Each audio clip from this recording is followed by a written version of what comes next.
অর্থ ছাড়া এক পাও চলা সম্ভব নয়। অর্থ সঞ্চয় একটি শিক্ষা। এই শিক্ষা না থাকলে আপনি যতই উপার্জন করুন, সঞ্চয় ঠিক মতন হবে না, ব্যয় বেড়ে যাবে।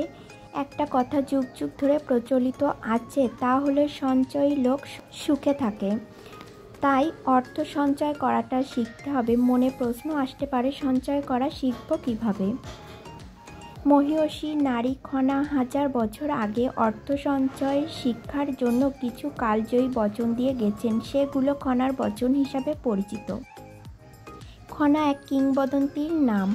তার দেওয়া প্রতিটি বচন আজও একই রকমভাবে জনপ্রিয় ও সমাদৃত। অর্থ উপার্জন ও অর্থ সঞ্চয় নিয়ে মহীয়সী নারী খনার দেওয়া বচনগুলো ব্যাখ্যা সহ আজ আলোচনা করব। চলুন তবে শুরু করি। আগে সঞ্চয়, পরে ব্যয়, তারপর খায় দায়। এই বচনের অর্থ হলো, আপনি আপনার উপার্জন থেকে সবার আগে সঞ্চয়ের জন্য কিছু টাকা সরিয়ে রাখবেন। তারপর যা থাকবে তা দিয়ে সংসারের খাবার দাবারের জন্য খরচ করবেন। অর্থাৎ পরিকল্পনা করে নেবেন যে আগে সঞ্চয় করবেন, তারপর খরচ করবেন। যত্র আয় তত্র ব্যয়, ইহা গৃহীত ধর্ম নয়। এই বচনে খনা বলেছেন, সম্পূর্ণ রোজগার খরচ করে ফেলা, পুরোটা ব্যয় করা হলে ভবিষ্যতে বিপদে পড়তে হতে পারে। হিসাব করে চলতে হবে, শ্রীবৃদ্ধি ঘটবে তবে। কোনটা আপনার জরুরি, কোনটা আপনার অহেতুক প্রয়োজন, তা বুঝে ব্যয় করতে হবে। তাহলে আপনার সংসারের শ্রীবৃদ্ধি, সংসারের উন্নতি হবে, সংসারের সৌন্দর্য বজায় থাকবে। আধেক ধন জমা করো, আধেক কিন্তু ভাত কাপড়। এই বচনে মহীয়সী খনা আপনার যতটুক সঞ্চয় করতে হবে তা বলেছেন।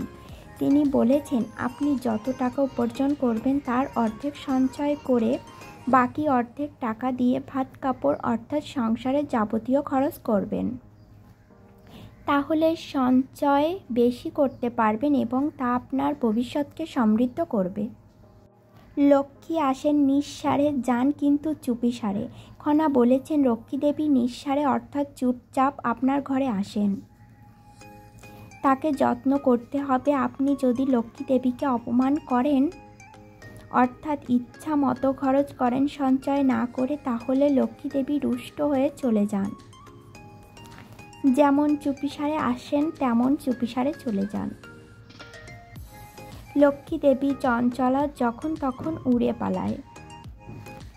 লক্ষ্মী দেবী কিন্তু চঞ্চলা অর্থাৎ চঞ্চল, সে যখন তখন চলে যেতে পারে। লক্ষ্মী দেবী যদি একবার কারো সংসার থেকে পালিয়ে যায়, তার দুঃখ কষ্টের শেষ থাকে না। তাই লক্ষ্মী দেবী যাতে না পালায়, সেই জন্য অর্থকে অর্থাৎ লক্ষ্মী দেবীকে সম্মান করুন। টাকায় কিনা হয়, ভয়কে করে জয়। মহীয়সী নারী খনা এই বচনে বলেছেন, টাকায় সব কিছু হয়, এমনকি ভয়কে জয় করা যায়। এই টাকার মাধ্যমে, টাকা থাকলে মানুষের সাহস বেড়ে যায়। টাকায় টাকা টানে, এটি ভালো করে নাও জেনে।